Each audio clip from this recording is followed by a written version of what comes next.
So నిన్న కేటీఆర్ గారు ఒక ప్రెస్ మీట్ పెట్టేసి నారా లోకేష్‌ని కలిస్తే తప్పేంది? నేను కలవలేదు. ఒకవేళ కలిస్తే తప్పేంది?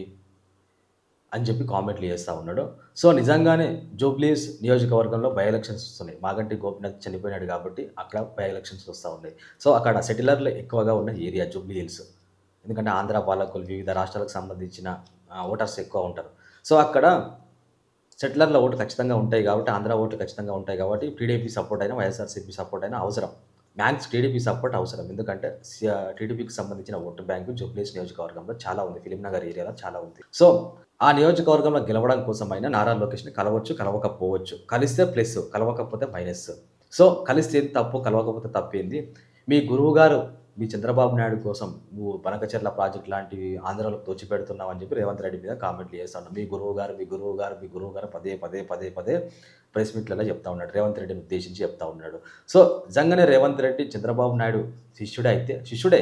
ఎందుకంటే శిష్యుడు కానీ టీడీపీ పార్టీలో ప్రెజెంట్ లేడు, కాంగ్రెస్ పార్టీలో ఉన్నాడు.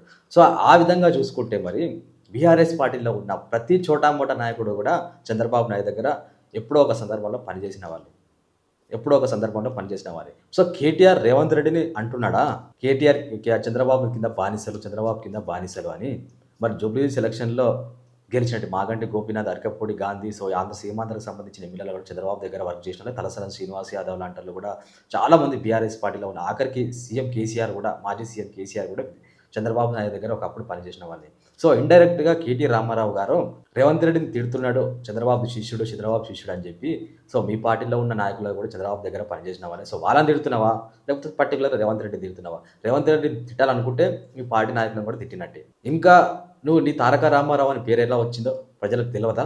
కల్వకుంట్ల తారక రామారావు అనే పేరు ఎలా వచ్చింది? తారక రామారావు ఎన్టీఆర్ పేరు పెట్టుకునే కదా, అంటే ఒక అభిమానిగా ప్రేమించడమే కదా. సో రేవంత్ రెడ్డి కూడా చంద్రబాబు నాయుడు శిష్యరికం చేసిండు కాబట్టి అది ఉంటుంది. కానీ నువ్వు పదే శిష్యుడు గురువు అంటే దాని మీద కామెంట్లు చేయడం చాలా బాధాకరం, చాలా వికిలిగా ఉంది. అట్లాంటి ఆలోచన, అట్లాంటి కామెంట్లు చేయడం. సో అవసరం ఉంటే మాత్రం టీడీపీ తోటి కలుస్తావు, నీ అవసరం తీరిపోతే మాత్రం టీడీపీని తిడతావు.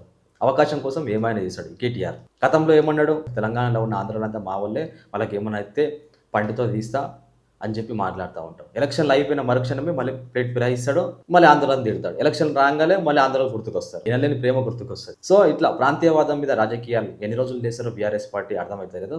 సో చెప్పుకోవడానికి ఏమీ లేకనే ఇట్లా ప్రాంతీయవాదం రెచ్చగొట్టి ఓట్లు రాజకీయాలు చేయాలని చెప్పి బీఆర్ఎస్ పార్టీ ఆలోచిస్తూ ఉంటుంది.